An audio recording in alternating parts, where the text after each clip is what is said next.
Good evening सभी को नमस्कार। आप सभी का स्वागत है हमारे ऑनलाइन प्लेटफॉर्म नौकरी मंच पर। तो प्यारे विद्यार्थियों, पूरे भारत में जितनी भी वैकेंसीज हैं तो उसके लिए हम पढ़ रहे हैं यहाँ पर इंडिया जीके और इंडिया जीके में इंडियन पॉलिटी। तो जैसा कि आपको पता है कि कल हमने यहाँ पर डिस्कस किया था मौलिक अधिकार। तो मौलिक अधिकारों के बारे में डिस्कस किया था हमने। तो मौलिक अधिकार क्या होते हैं? मौलिक अधिकार जो हमारे देश के नागरिकों को प्राप्त हैं, जिसको हमने डिस्कस किया था कि ये हमारे संविधान की धड़कन है और डॉक्टर भीमराव अंबेडकर ने इन्हें कहा था संविधान की आत्मा। तो इसके बाद फिर हम बढ़े थे कि हमारे जो मौलिक अधिकार हैं वो सरकार के बीच और नागरिकों के बीच एक कड़ी का काम करते हैं, दोनों के बीच संतुलन बना करके रखते हैं। और इसके बाद इनकी बदौलत हमें समानता, स्वतंत्रता, सुरक्षित, ये सब हमें मौलिक अधिकारों के तहत ही हम महसूस करते हैं इन सारी बातों को। तो हमने फर्स्ट फंडामेंटल राइट अपना कंप्लीट किया था प्यारे विद्यार्थियों। जो फर्स्ट फंडामेंटल राइट है हमारा, वो क्या था? समानता का अधिकार, जिसको हमने डिस्कस कर लिया था कंप्लीट पूरे अधिकार को। विधि के समक्ष समानता, अधर्म, मूल, वंश, जाति के नाम पर भेदभाव की मनाही, अवसर की समानता। और यहाँ पर डिस्कस किया था हमने अस्पृश्यता एक दंडनीय अपराध है। सेना या फिर विद्युतीय समानता के निवास पर 2 प्रकार की डिग्री ही हमें मिल सकती है संविधान की तरफ से। तो ये सब हमने डिस्कस किया था। तो नेक्स्ट को हमने स्टार्ट कर दिया था स्वतंत्रता का अधिकार, आर्टिकल 19 टू 22। स्वतंत्रता कि हम भारत के अंदर रहते हैं और हमें विभिन्न प्रकार की स्वतंत्रताएं प्राप्त हैं। तो स्टार्टिंग हमने किया था आर्टिकल 19 से, ये हमने कंप्लीट कर दिया था यहाँ तक कि 19(6) के अंदर क्या है? वृत्ति। वृत्ति का मतलब होता है कि भाई कोई भी बिजनेस, कोई भी व्यवसाय करने की स्वतंत्रता। तो यहाँ तक प्यारे विद्यार्थियों हमने मौलिक अधिकारों को डिस्कस किया था।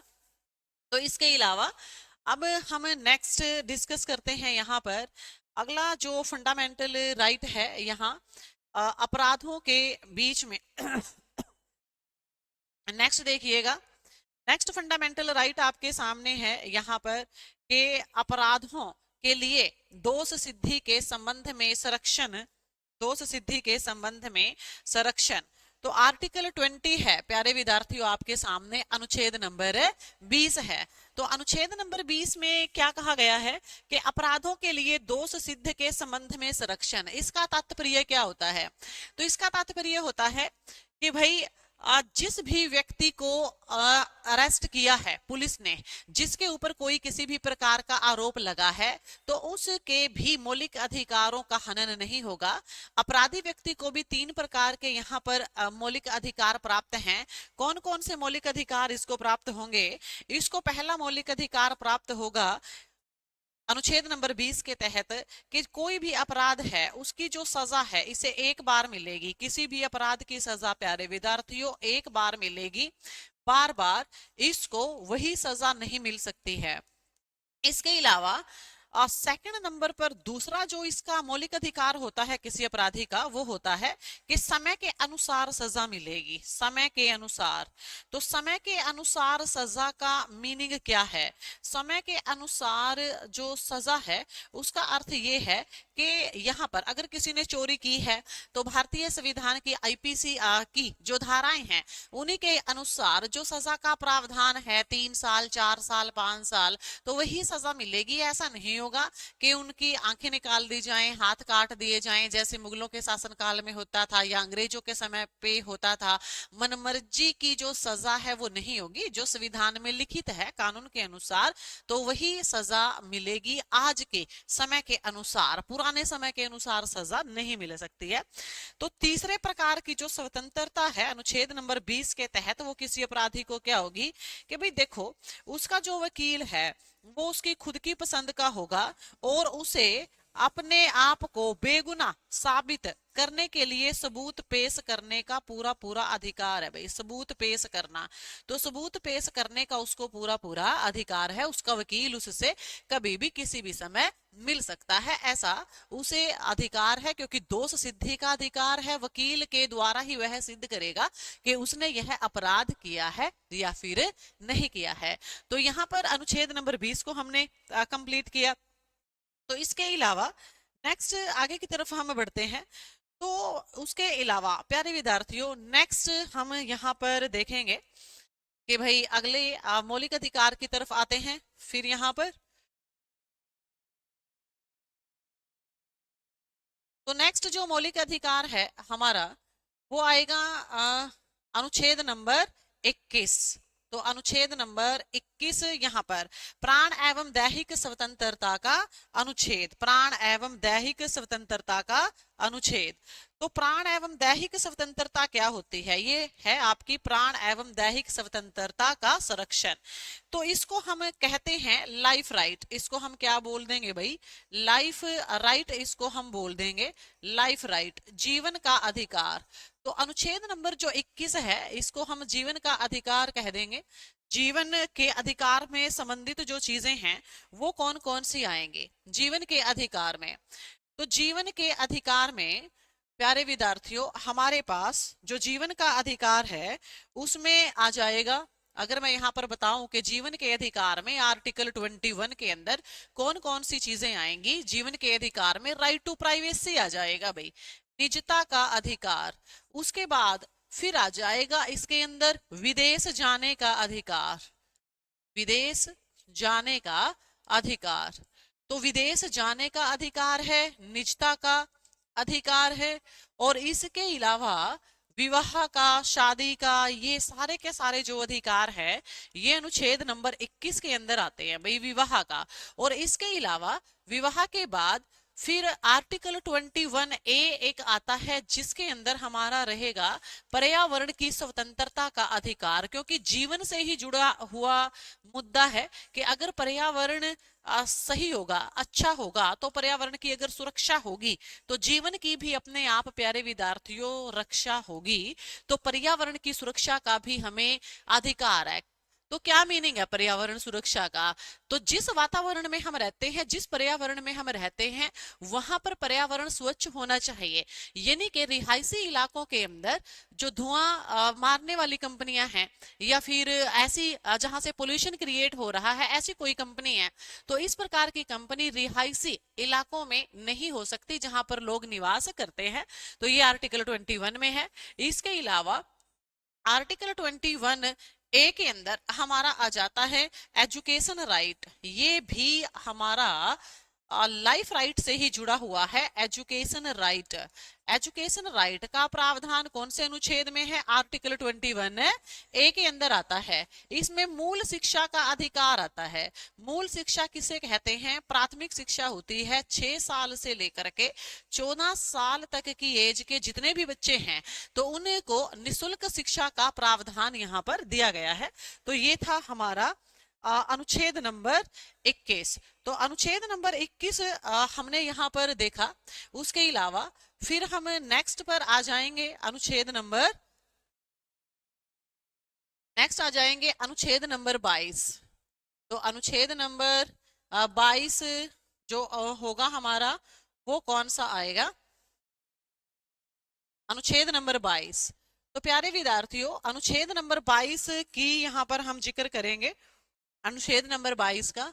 तो अनुच्छेद नंबर 22 में आएगा निवारक नजरबंदी का अधिकार। तो निवारक नजरबंदी, निवारक नजरबंदी, तो जो भी हमारा निवारक नजरबंदी है तो निवारक नजरबंदी के अंदर कौन कौन सी चीजें आ जाएंगी? इसमें आएगा कि भाई 24 घंटे के अंदर अंदर अगर किसी को भी पुलिस ने अरेस्ट किया है तो 24 घंटे के अंदर अंदर उसको कोर्ट के अंदर पेश करना पड़ेगा भाई, कोर्ट में पेश करना पड़ेगा। ये गिरफ्तार हुए व्यक्ति का मौलिक अधिकार है। दूसरा, उसे अपने ही खिलाफ गवाही देने के लिए बाध्य नहीं किया जा सकता। अनुच्छेद नंबर 22 कहता है कि पुलिस ने जिस भी व्यक्ति को अरेस्ट किया है उसको गवाही देने के लिए फोर्स नहीं किया जा सकता, बाध्य नहीं किया जा सकता।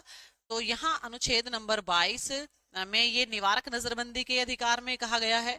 इसके अलावा जो नजरबंदी है जो संदेह के आधार पर होती है तो 3 महीने के लिए होगी, डाउट के आधार पर। अगर बड़ा मामला है, आतंकवाद के साथ किसी का लिंक जुड़ा हुआ मिलता है तो संदेह के आधार पर गिरफ्तारी होगी भाई, संदेह के आधार पर अरेस्टिंग होगी, संदेह के आधार पर गिरफ्तारी होगी। और यहाँ किसी कोर्ट के अंदर जो नागरिक है उसको कोर्ट के अंदर तो पेश नहीं किया जाएगा 3 महीने, लेकिन उसके अलावा जीवन संबंधी उसको सभी अधिकार प्राप्त होंगे। जीवन संबंधी सभी जो अधिकार हैं वो उसे यहाँ पर प्राप्त होंगे अनुच्छेद नंबर 22 के तहत। तो निवारक नजरबंदी के अंदर भी किसी भी व्यक्ति के मौलिक अधिकारों को छीना नहीं जा सकता है, ऐसा शक्तिशाली हमारा संविधान है। तो जितने भी अपराधी लोग हैं तो उनके भी मौलिक अधिकारों की रक्षा संविधान के द्वारा की जाती है, जैसा कि हमने अभी देखा यहाँ पर हमारे अनुच्छेद नंबर 22 में। तो अनुच्छेद नंबर 22 जो है तो यहाँ पर आप देख रहे हो कि कुछ परिस्थितियों में गिरफ्तारी और निरोध, कुछ परिस्थितियों में गिरफ्तारी और निरोध, ये हमारा मौलिक अधिकार है कि कुछ परिस्थितियों में गिरफ्तारी और निरोध में संरक्षण का अधिकार, अनुच्छेद नंबर 22, जिसके बारे में अभी अभी हमने डिटेल से जाना कि 2 प्रकार की अरेस्टिंग, एक सामान्य गिरफ्तारी और एक निवारक नजरबंदी, दोनों ही प्रकार के अपराधियों को जीवन संबंधी सारे के सारे मौलिक अधिकार प्राप्त होंगे। उसके अलावा फिर आगे बढ़ते हैं। तो नेक्स्ट देखिएगा, तीसरे नंबर का जो मौलिक अधिकार है यहाँ पर तो वो आएगा हमारा तीसरे नंबर के मौलिक अधिकार की तरफ बढ़ते हैं। तीसरे नंबर का मौलिक अधिकार तो ये आएगा शोषण के विरुद्ध अधिकार। तो शोषण के विरुद्ध अधिकार अनुच्छेद नंबर 23 से 24। क्या होता है शोषण? तो प्यारे विद्यार्थियों, अगर कोई भी हमारी जो लेबर है या 6 साल से लेकर के 14 साल तक की एज के जो बच्चे हैं, अगर वो कहीं पर मजदूरी करते हैं, काम कर रहे हैं, तो किस प्रकार का काम करने का उनको अधिकार है और प्रकार का काम करने का अधिकार नहीं है, या जो ओनर है वो किस किस प्रकार के काम मजदूरों से ले सकते हैं, और जो भी उनकी सैलरी है, वेतन है, उससे संबंधित नियम क्या हैं। अगर उन नियमों को कोई ओनर, कोई मालिक फॉलो करता है तो ठीक है, अगर फॉलो नहीं करेगा तो फिर वह कर रहा है मजदूरों का शोषण। और उस समय मजदूरों के जो राइट हैं, उनके जो अधिकार हैं वो क्या होते हैं संविधान के अनुसार, तो ये जानेंगे, जो कि हमें बताएगा ये तीसरे नंबर का फंडामेंटल राइट, शोषण के विरुद्ध अधिकार। तो अनुच्छेद नंबर 23 से 24। तो चलिए सबसे पहले हम देखते हैं अनुच्छेद नंबर 23 को यहाँ पर। तो अनुच्छेद नंबर 23 आपके सामने है यहाँ पर। तो प्यारे विद्यार्थियों देखिए, बलात्श्रम का प्रतिषेध, बलात्श्रम का प्रतिषेध किस में? अनुच्छेद नंबर 23 में।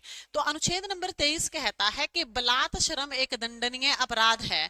तो कौन कौन सी चीजें बलात्श्रम में आएंगी? तो प्यारे विद्यार्थियों देखिए, किसी से भी कोई जबरन मजदूरी करवाना, जबरदस्ती, जबरन मजदूरी, अगर किसी से जबरन मजदूरी करवाई जा रही है, जबरदस्ती मजदूरी, फोर्स करके किसी को पैसे उधार दिए हैं आपने, वो समय से आपके पैसे चुका नहीं पाया और आप कहो कि घंटों लगातार, 8 घंटे से ज्यादा, 20 घंटे लगातार मेरे खेतों में काम करो, मेरे घर पर, मेरी फैक्ट्री में काम करो, तो वो उस व्यक्ति का शोषण होगा।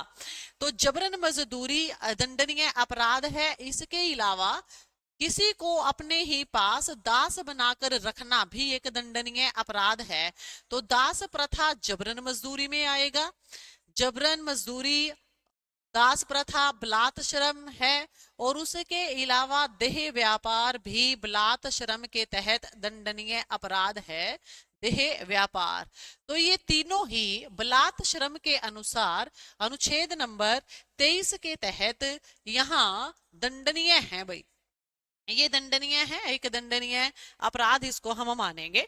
उसके अलावा फिर आप देख रहे हो यहाँ पर के कारखानों आदि में बच्चों को नियोजन के प्रतिषेध का अनुच्छेद, अनुच्छेद नंबर 24, कारखानों इत्यादि में। तो जैसा कि हमने कहा कि जो बच्चे हैं, बाल हैं, जो कि 6 साल से लेकर के 14 साल तक की एज के जितने भी बच्चे हैं, उनको खतरनाक कामों में लगाना एक दंडनीय अपराध है। अगर वो कहीं खतरनाक कार्य कर रहे हैं, बड़े बड़े कारखानों में अगर काम कर रहे हैं, तो काम वहां नहीं कर सकते हैं, पार्ट टाइम जॉब कर सकते हैं, किसी चाय की दुकान पे, कपड़ा की दुकान पे, कहीं और नॉर्मली कर सकते हैं। लेकिन जहां उनकी जान को खतरा है, या ऐसी फैक्ट्री जहां से पोल्यूशन क्रिएट हो रहा है, तो वहां उन्हें काम करने का अधिकार नहीं है। अगर कोई मालिक उनसे ऐसा करवा भी रहा है अपने प्रॉफिट को देखते हुए, तो मालिक के खिलाफ केस दर्ज होगा। कौन से आर्टिकल के तहत ये शोषण करना है बच्चों का? अनुच्छेद नंबर 24 है। तो इसके अलावा नेक्स्ट आगे की तरफ देखिएगा, नेक्स्ट बढ़ते हैं हम।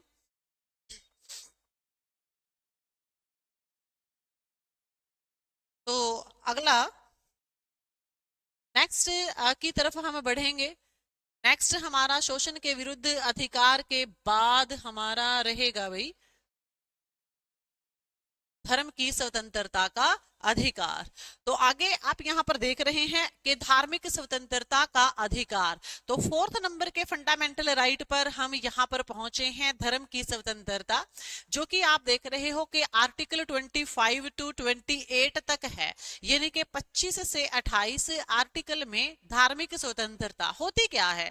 धार्मिक स्वतंत्रता कि भाई भारत एक धर्मनिरपेक्ष पंथ निरपेक्ष देश है, भारत का कोई अपना स्पेसिफिक कोई धर्म नहीं है, सारे धर्म समान है, हिंदू मुस्लिम सिख ईसाई आपस में सब भाई भाई। तो ये नारा जो है यहाँ पर चलता है। तो जब भारत और पाकिस्तान अलग हुए, तब भी पाकिस्तान तो एक मुस्लिम कंट्री बना था, लेकिन भारत ने अपने संविधान में, संविधान निर्माताओं ने एक बात साफ साफ लिखी थी भारतीय प्रस्तावना में, प्रियम्बल में, कि भारत में कोई भी धर्म विशेष नहीं होगा। पंथ निरपेक्ष शब्द जो है वो हमने यहाँ पर बाद में जोड़ा भी है, पंथ निरपेक्ष शब्द को 42वें संविधान संशोधन के द्वारा। तो धर्म की स्वतंत्रता का अधिकार, तो धर्म की जो स्वतंत्रता है ये हमारी आएगी, आप देख रहे हो कि 25 टू 28 तक है। तो यहाँ सबसे पहले अगर हम यहाँ पर बात करें कि 25 के अंदर क्या आएगा, तो देखिएगा आर्टिकल 25। तो आर्टिकल 25 में क्या आएगा? अंतःकरण की और धर्म के अबाध रूप से मानने, आचरण और प्रचार करने की स्वतंत्रता, अनुच्छेद नंबर 25। तो आप देख रहे हो यहाँ पर कि भाई अनुच्छेद नंबर 25 जो है अंतःकरण की स्वतंत्रता कह रहा है। प्यारे विद्यार्थियों, अंतःकरण, अंतःकरण क्या होता है? अंतःकरण होता है अंतर आत्मा, इंटरनल सोल, कि हमारी आत्मा जिस भी धर्म को मानती है उसके अंदर किसी भी प्रकार की कोई भी बाधा या अड़चन सरकार पैदा नहीं करेगी। अगर हमें एक धर्म को छोड़ करके दूसरे धर्म में जाना है, धर्म परिवर्तन अगर करना है, तो भी हमारे रास्ते में सरकार जो है वो रोड़ा नहीं बनेगी। तो हमें ये पूर्ण रूप से स्वतंत्रता प्राप्त है। तो अंतःकरण की स्वतंत्रता में काफी सारी और भी चीजें हैं जो हम यहाँ पर कर सकते हैं। कौन कौन सी चीजें कर सकते हैं? जैसे अंतःकरण की जो स्वतंत्रता है उसमें जितने भी सिख हैं, अंतःकरण की स्वतंत्रता में जो सिख हैं उनको केस रखने का अधिकार है। भाई सिखों को केस रखने का अधिकार है, वो केस रख सकते हैं, केस रखने का उनको अधिकार है, राइट है। आपने देखा होगा आर्मी में, सेना में जो सिख हैं उनको नहीं कहा जाता कि केस कटवा करके आए, और जो अन्य धर्म से बिलोंग करते हैं उनके छोटे छोटे बाल रखे जाते हैं, बड़े बाल रखने नहीं दिए जाते हैं। ये आपने नोटिस की होंगी ये चीजें, लेकिन सिखों को नहीं बोला जा सकता क्योंकि उनकी अंतःकरण की ये स्वतंत्रता है। तो इसके अलावा सिखों को केस रखने का, और जितने भी मुस्लिम हैं, जो मुस्लिम है भाई, मुस्लिमों को दाढ़ी रखने का अधिकार, जो मुस्लिम है मुस्लिमों को दाढ़ी रखने का अधिकार कौन से अनुच्छेद के तहत है भाई? अनुच्छेद नंबर 25 के तहत है। अगर हम यहाँ पर ये भी हमें क्वेश्चन पूछ ले कभी कि धर्म परिवर्तन का अधिकार, धर्म परिवर्तन, तो धर्म परिवर्तन का जो अधिकार है वो भी आपका आएगा अनुच्छेद नंबर 25 में आ जाएगा, धर्म परिवर्तन का अधिकार। तो आप चाहें तो स्क्रीनशॉट ले सकते हैं यहां तक इसका। तो इसके बाद नेक्स्ट आगे देखते हैं। नेक्स्ट अगला जो फंडामेंटल राइट है हमारा,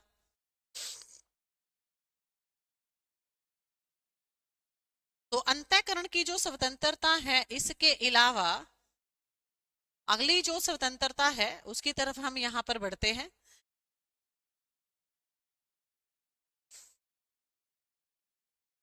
अंतःकरण की स्वतंत्रता के बाद तो नेक्स्ट स्वतंत्रता हमारी आ जाती है धार्मिक कार्यों के प्रबंधन की स्वतंत्रता, अनुच्छेद नंबर 26। तो अनुच्छेद नंबर 26 धार्मिक कार्यों के प्रबंधन की स्वतंत्रता, अनुच्छेद नंबर 26। तो प्रबंधन क्या होता है? प्रबंधन होता है मैनेजमेंट। तो जितने भी हमारे भारत के नागरिक हैं, इन सभी को कोई भी डेरा बनाने की स्वतंत्रता है, आश्रम बनाने की स्वतंत्रता है, कोई भी मंदिर प्रबंधन कमेटी, जैसे कोई काफी सारे मंदिर हैं, मंदिरों की कोई भी कमेटी बना दी तो ये कमेटी बनाने का अधिकार है, और इन सब का मैनेजमेंट करने का भी पूरा पूरा अधिकार है, प्रबंधन करने का भी पूरा पूरा अधिकार है। ऐसा अनुच्छेद नंबर 26 के अंदर कहा गया है कि कोई भी व्यक्तियों का समूह किसी भी प्रकार की अपनी धार्मिक जो मंदिरों की कमेटी है, आश्रम है, डेरा है, ये बना भी सकते हैं, और इनके अंतर्गत जितनी भी प्रॉपर्टी है, जमीन है, जायदाद है, उन सब का मैनेजमेंट कर सकते हैं। उनको उनके ऊपर किसी भी प्रकार की रोक टोक नहीं होगी। तो इसके अलावा तो नेक्स्ट आगे आर्टिकल 27 जो है उसको हम यहां पर देखेंगे। आर्टिकल 27, तो आर्टिकल 27 जो है यहाँ, आर्टिकल 27, आर्टिकल 27, तो आर्टिकल 27 प्यारे विद्यार्थियों ये रहा आपके सामने कि किसी भी धर्म का अभिप्रेरित करने के लिए करों के संपादन के बारे में स्वतंत्रता का अनुच्छेद। तो आर्टिकल 27, तो 27 क्या कहता है यहाँ? ये कह रहा है कि सभी प्रकार की जो धार्मिक संस्थाएं हैं, जैसे डेरा, आश्रम, मंदिर, तो सभी प्रकार की जो धार्मिक संस्थाएं हैं, वो सभी प्रकार की धार्मिक संस्थाएं टैक्स फ्री होंगी। सभी प्रकार की जो धार्मिक संस्थाएं हैं वो सारी की सारी टैक्स फ्री होंगी, उनके ऊपर किसी भी प्रकार का कर नहीं होगा। एक और इंपॉर्टेंट बात है, जैसे हम जीके में पढ़ते हैं इकोनॉमिक्स में कि किस जो गिफ्ट टैक्स होता है, लेने वाले के ऊपर हमेशा गिफ्ट टैक्स लगता है, लेकिन आर्टिकल 27 कहता है कि किसी भी धार्मिक संस्था ने अगर आपको कोई गिफ्ट दिया है या आप धार्मिक संस्था को कोई गिफ्ट देते हैं तो उसके देने पर या लेने पर किसी भी प्रकार का कोई टैक्स नहीं होगा, सभी प्रकार की धार्मिक संस्थाएं टैक्स फ्री होंगी, ऐसा अनुच्छेद नंबर 27 में लिखा है। तो कई बार अगर क्वेश्चन आ जाए कि क्या किसी धार्मिक संस्था के द्वारा किसी भी डोनी को गिफ्ट देने पर उसके ऊपर टैक्स लगेगा? बिल्कुल भी नहीं लगेगा। लेने पर और देने पर किसी भी प्रकार का कोई टैक्स नहीं होगा। धार्मिक संस्थाएं गिफ्ट ले भी सकती हैं और किसी प्रॉपर किसी व्यक्ति को गिफ्ट दे भी सकती हैं। तो अगर किसी व्यक्ति को धार्मिक संस्था ने कुछ गिफ्ट किया है, उसकी इनकम बढ़ गई, तो उसके ऊपर भी प्यारे विद्यार्थियों किसी प्रकार का कोई टैक्स नहीं लगेगा। तो इसके अलावा नेक्स्ट आगे बढ़ते हैं।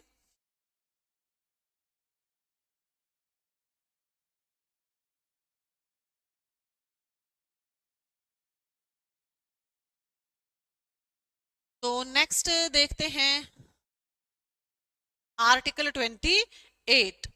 तो आर्टिकल 28 कुछ यहाँ पर आर्टिकल 28 देखिएगा, कुछ शिक्षा संस्थाओं में धार्मिक शिक्षा या धार्मिक कुछ शिक्षा संस्थाओं में धार्मिक शिक्षा या धार्मिक उपासना में उपस्थित होने के बारे में स्वतंत्रता, अनुच्छेद नंबर 28। ये डी ऑप्शन को देखिएगा कि कुछ शिक्षा संस्थाओं में धार्मिक शिक्षा या धार्मिक उपासना में उपस्थित होने के बारे में स्वतंत्रता का अनुच्छेद, अनुच्छेद नंबर 28। तो क्या कहता है ये अनुच्छेद नंबर 28? ये यहां पर आपको कह रहा है कि भाई अगर कोई भी धार्मिक संस्था, जो शिक्षा धार्मिक संस्था है प्यारे विद्यार्थियों, शैक्षणिक, तो यहाँ पर बात करेंगे हम शैक्षणिक धार्मिक संस्था की। तो आर्टिकल 28 के अगर मैं यहाँ पर सेक्शन की बात करूं तो सेक्शन 2 आते हैं आर्टिकल 28 के। तो सेक्शन 1 आता है और सेक्शन 2 आता है। 28 आर्टिकल का सेक्शन 1 जो है ये कहता है कि अगर कोई भी स्कूल या कोई कॉलेज है, स्कूल है, कॉलेज है, अगर वो राज्य सरकार द्वारा पोषित है, राज्य सरकार सहायता कर रही है, गवर्नमेंट है कोई स्कूल कॉलेज, तो उसमें किसी विशेष धर्म की शिक्षा नहीं दी जा सकती। तो क्या नहीं हो सकता प्यारे विद्यार्थियों, उसमें किसी विशेष जो धर्म है ना, विशेष धर्म, उस विशेष धर्म की शिक्षा का प्रावधान नहीं है, शिक्षा वहां पर नहीं दी जा सकती। किसी भी स्कूल कॉलेज, ऐसा स्कूल कॉलेज, ऐसी यूनिवर्सिटी जो राज्य सरकार के द्वारा पोषित है, राज्य सरकार वहां एम्प्लॉइज को पैसे दे रही है, यूनिवर्सिटी स्कूल कॉलेज चलाने के लिए पैसे दे रही है, तो उसमें किसी विशेष प्रकार के धर्म की शिक्षा नहीं दी जा सकती। उसके अलावा आर्टिकल 28 का सेक्शन नंबर 2 कहता है कि अगर ये संस्थाएं प्राइवेट हैं, किसी एक व्यक्ति की प्राइवेट हैं, निजी हैं, तो उनमें इस प्रकार के धर्म की जो शिक्षा है वो दी जा सकती है, ऐसा हमारे अनुच्छेद नंबर 28 के सेक्शन नंबर 2 में कहा गया है। तो आर्टिकल 28 हमने यहाँ पर क्या डिस्कस किया था कि आर्टिकल 28 क्या है? आर्टिकल 28 जो है यहाँ पर प्यारे विद्यार्थियों वो कहता है कि धार्मिक किसी भी, यहाँ पर क्या कहा था कि कुछ शिक्षा संस्थाओं में धार्मिक शिक्षा या धार्मिक उपासना में उपस्थित होने के बारे में स्वतंत्रता। तो भाई स्वतंत्रता कैसे मिलेगी? यहाँ पर केवल प्राइवेट को ही स्वतंत्रता मिलेगी एक पर्सनल किसी विशेष धर्म की उपासना करने की, अदरवाइज जो गवर्नमेंट है उनको यह स्वतंत्रता प्राप्त नहीं होगी। चलिए आगे बढ़ते हैं। नेक्स्ट, तो अगला जो हमारा फंडामेंटल राइट है यहाँ पर ये आ जाता है संस्कृति और शिक्षा संबंधी अधिकार। संस्कृति और शिक्षा संबंधी अधिकार। तो संस्कृति हमारा कल्चर है, हमारी संस्कृति की शिक्षा का जो अधिकार है वो किस किस को है? हमारे देश में अलग अलग कल्चर के लोग रहते हैं, हर एक स्टेट में हर एक कल्चर के व्यक्ति हमें मिल सकते हैं। अब हर एक स्टेट में कुछ ना कुछ व्यक्ति माइनॉरिटीज में आते हैं, अल्पसंख्यक में आते हैं। तो वो जो अल्पसंख्यक रह रहे हैं तो उनको अपने कल्चर, अपनी संस्कृति का प्रदर्शन करने का पूरा पूरा अधिकार है। राज्य सरकार उनके ऊपर किसी भी प्रकार की रोक टोक नहीं लगाएगी। तो राज्य सरकार जो है, राज्य सरकार का एक ही कार्य है कि जो भी माइनॉरिटीज हैं, जो भी अल्पसंख्यक हैं, जिन्होंने अपनी कल्चर सोसाइटी बनाई हुई है, तो उनको प्रोटेक्शन प्रोवाइड करवाने का जो काम है वो राज्य सरकार का है। राज्य सरकार केवल प्रोटेक्शन प्रोवाइड करवाए, उनके कल्चर के प्रदर्शन में किसी प्रकार का रोड़ा ना अटकाए। ये अल्पसंख्यकों का मौलिक अधिकार है भारत में। तो कौन कौन से आर्टिकल में है? सबसे पहले देखिएगा आर्टिकल 29 के अस्पृश्यताओं की भाषा, लिपि और संस्कृति की सुरक्षा।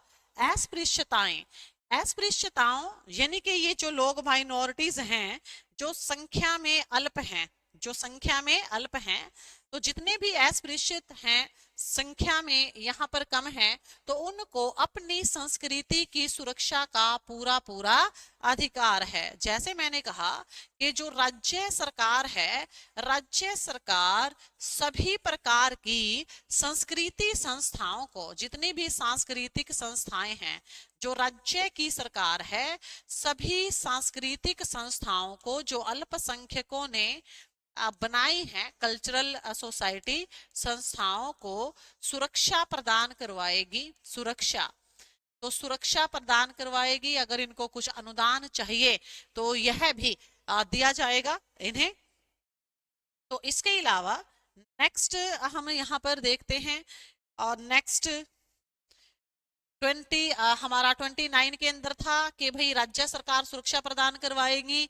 और यहाँ पर नेक्स्ट देखिए, शिक्षा संस्थाओं की स्थापना और प्रशासन करने का अस्पृश्यताओं वर्ग को पूरा पूरा अधिकार है, अनुच्छेद नंबर 30। तो अनुच्छेद नंबर 30 जो है यहाँ पर ये कह रहा है कि कोई भी एक व्यक्ति यहाँ अपनी अलग से सांस्कृतिक संस्थाओं का निर्माण कर सकता है। सांस्कृतिक संस्थाओं का कोई भी व्यक्ति सांस्कृतिक संस्थाओं का निर्माण कर सकता है। सांस्कृतिक संस्थाओं का निर्माण कर सकता है। एक व्यक्ति या व्यक्तियों का जो समूह है वो अलग अलग कल्चरल सोसाइटी बना सकता है और उनके प्रशासन भी कर सकता है, प्रदर्शन भी कर सकता है।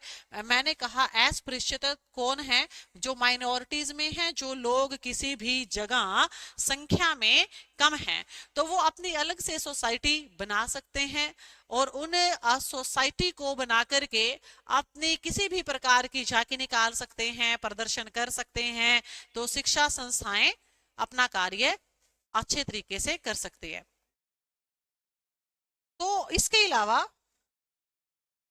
नेक्स्ट आगे की तरफ देखते हैं फंडामेंटल राइट को।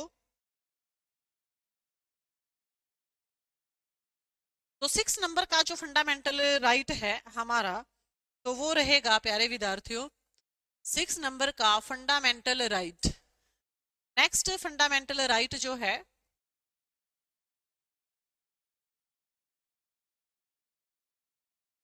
नेक्स्ट फंडामेंटल राइट रहेगा हमारा संवैधानिक उपचारों का अधिकार।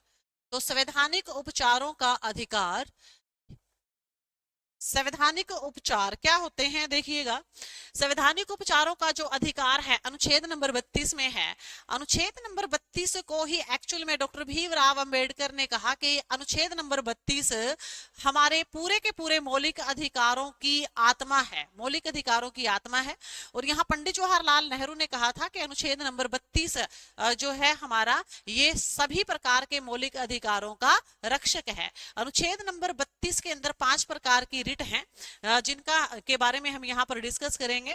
तो 6 नंबर का जो हमारा फंडामेंटल राइट है वो हमें क्या क्या बताता है, तो नेक्स्ट जानने की हम यहाँ पर कोशिश करते हैं कि किस प्रकार से काम करता है। देखिएगा,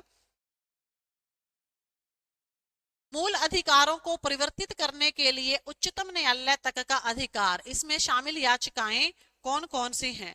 तो शामिल याचिकाएं जो हैं यहाँ जिसको सुप्रीम कोर्ट यूज करता है वो प्यारे विद्यार्थियों हमारी हैं, पहले नंबर पर आएगी एक रिट आती है जिसको हम कहते हैं प्रतिषेध। एक रिट आती है प्रतिषेध, एक रिट आती है यहाँ पर अधिकार परीक्षा। कौन कौन सी रिट अनुच्छेद नंबर 32 में है? अधिकार परीक्षा। और इसके बाद फिर आती है नेक्स्ट रिट आती है उत्प्रेषण। उत्प्रेषण। अगली जो रिट है प्यारे विद्यार्थियों 4th नंबर पर वो आती है परमादेश। परमादेश। और 5वीं जो रिट है वो आती है बंदी प्रत्यक्षीकरण। बंदी प्रत्यक्षीकरण रिट। बंदी प्रत्यक्षीकरण। तो अनुच्छेद नंबर 32 हमारे मौलिक अधिकारों की रक्षा कैसे करता है? इसे संवैधानिक उपचारों का अधिकार हम क्यों कहते हैं? अगर हमारे किसी भी एक मौलिक अधिकार का हनन होता है, सपोज करो कि किसी भी व्यक्ति को पुलिस ने अरेस्ट किया और 24 घंटे के अंदर अंदर कोर्ट में पेश नहीं किया, तो उसका मौलिक अधिकार छीन गया। उसके अलावा अगर किसी भी व्यक्ति के ऊपर दबाव बनाया जाता है कि अपने ही खिलाफ गवाही दीजिए, तो भी उस व्यक्ति का मौलिक अधिकार छीनता है। अनुच्छेद नंबर 22 के तहत निवारक नजरबंदी के अधिकार का हनन होता है, वहां पर मौलिक अधिकार का। तो फिर प्रतिषेध जो रिट है उसकी रक्षा कैसे मतलब यहां पर होती है? तो देखिए, तो सबसे पहले अगर मैं यहां पर बात करूं प्रतिषेध, प्रतिषेध रिट कौन किसको जारी करता है?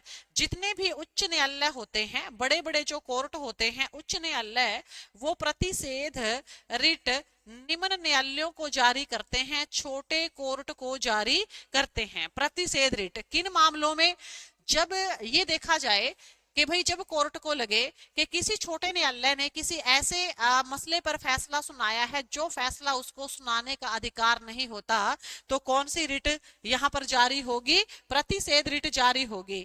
उसके बाद फिर आएगी अधिकार परीक्षा। तो अधिकार परीक्षा रिट कौन सी होती है?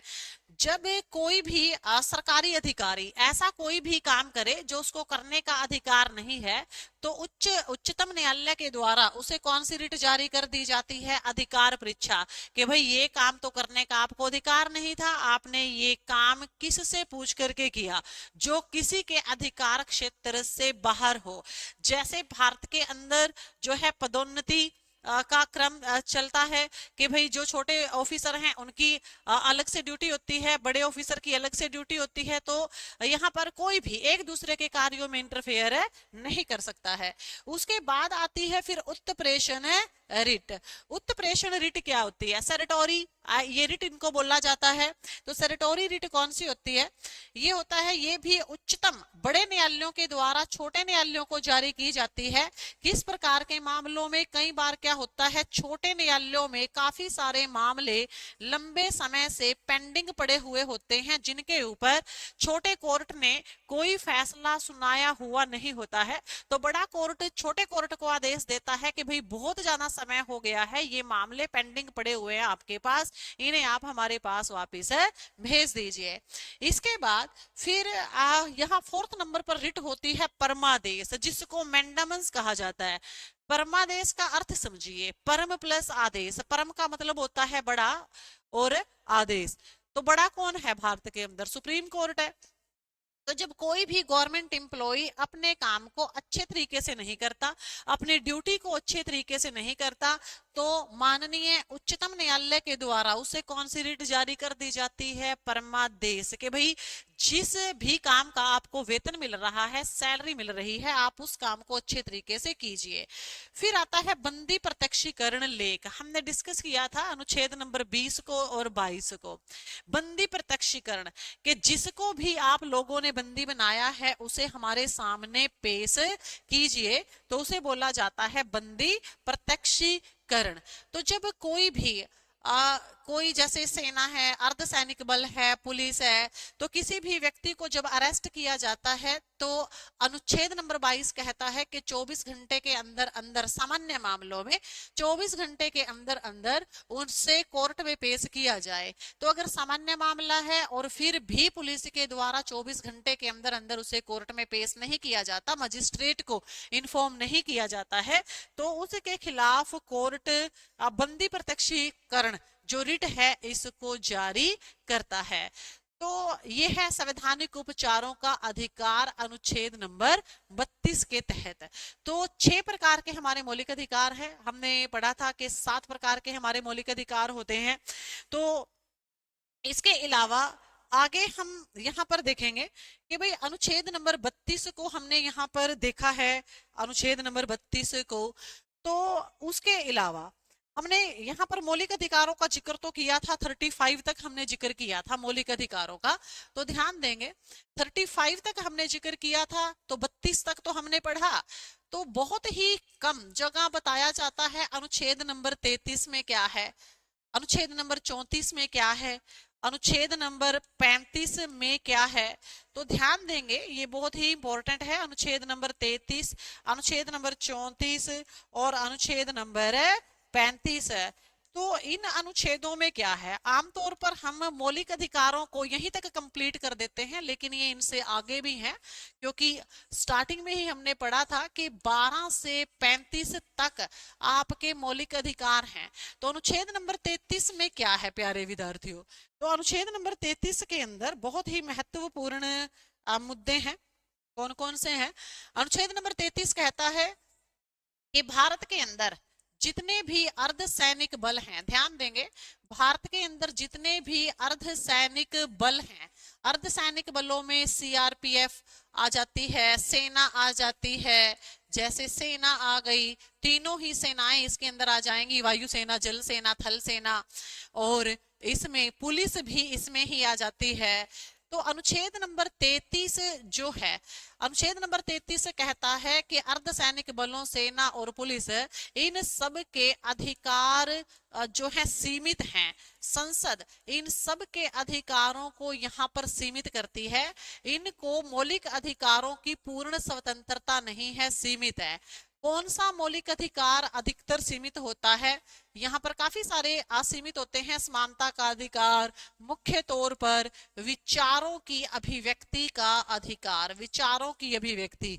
तो जिस प्रकार से सामान्य जो नागरिक हैं, अनुच्छेद नंबर 19 के तहत सामान्य नागरिकों को 19A के तहत राइट टू स्पीक है, बोलने का अधिकार है, हड़ताल, आंदोलन, सरकार के खिलाफ प्रदर्शन करने का अधिकार है। लेकिन आपने कभी नहीं देखा होगा सेना को, पुलिस को सरकार के खिलाफ बोलते हुए, हड़ताल प्रदर्शन करते हुए, क्योंकि यहाँ पर उनके मौलिक अधिकार सीमित हैं। ये किस अनुच्छेद के द्वारा? अनुच्छेद नंबर 33।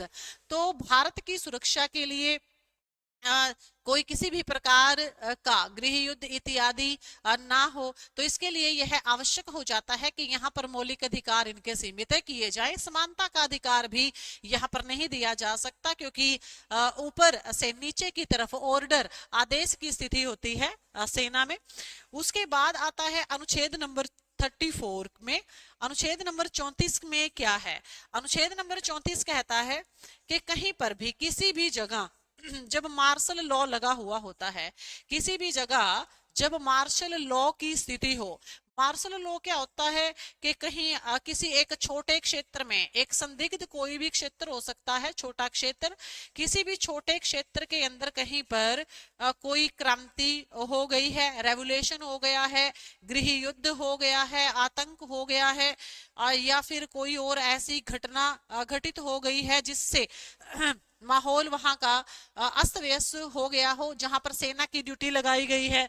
तो अनुच्छेद नंबर 34 कहता है कि यहाँ पर जो संसद है वो सेना को, अर्धसैनिक बलों को असीमित अधिकार भी दे सकती है। भाई, असीमित अधिकार, असीमित अधिकार का मतलब है कि वहां पर पुलिस, सेना, अर्धसैनिक बल किसी भी प्रकार का कोई भी ऑर्डर स्थिति से संभलने के लिए, किसी भी प्रकार का ऑर्डर जो है वो दे सकते हैं। किसी भी प्रकार का फैसला अर्धसैनिक बलों के द्वारा लिया जा सकता है, किसी को शूट भी किया जा सकता है। तो कोई भी फैसला अर्धसैनिक बल स्थिति को समझाने के लिए जो है वो कर सकते हैं। उसके बाद आता है आर्टिकल 35। तो लास्ट, अंतिम रूप से आया हमारा अनुच्छेद नंबर 35। तो अनुच्छेद नंबर 35 क्या कहता है? अनुच्छेद नंबर 35 से कहता है कि जो हमारी संसद है, संसद मौलिक अधिकार, जो हमारी संसद है वो मौलिक अधिकारों से संबंधित किसी भी प्रकार का कोई भी फैसला ले सकती है। हमारी भारतीय संसद मौलिक अधिकारों से संबंधित किसी भी प्रकार का कोई भी फैसला, किसी भी प्रकार का कोई भी फैसला ले सकती है। तो कोई भी, किसी भी प्रकार की सिचुएशन हो तो संसद देखेगी यहाँ पर, चाहे वह राजनीतिक हो, चाहे वो सेना के अधिकार हो, कुछ भी हो, कहां पर क्या करना है, किसे आरक्षण देना है, किसे आरक्षण नहीं देना, नौकरियों में किसे आरक्षण देना है, शिक्षा के क्षेत्र में किसे आरक्षण देना है, किसको नहीं देना। तो ये जो मामले हैं ये संसद के द्वारा ही फाइनल किए जाएंगे, संसद में इनका फैसला लिया जाएगा और किसी का इसमें कोई अधिकार नहीं है। संसद किसी के भी मौलिक अधिकारों से संबंधित कोई भी फैसला लेने का अधिकार रखती है। तो यहाँ तक आकर के मौलिक अधिकार कंप्लीट होते हैं आर्टिकल 12 टू 35 और भारतीय संविधान का भाग नंबर 3 इन्हीं अनुच्छेदों में ही कंप्लीट होता है। तो इसी के ही साथ नमस्कार, फिर मिलते हैं अगली वीडियो में। थैंक यू, धन्यवाद।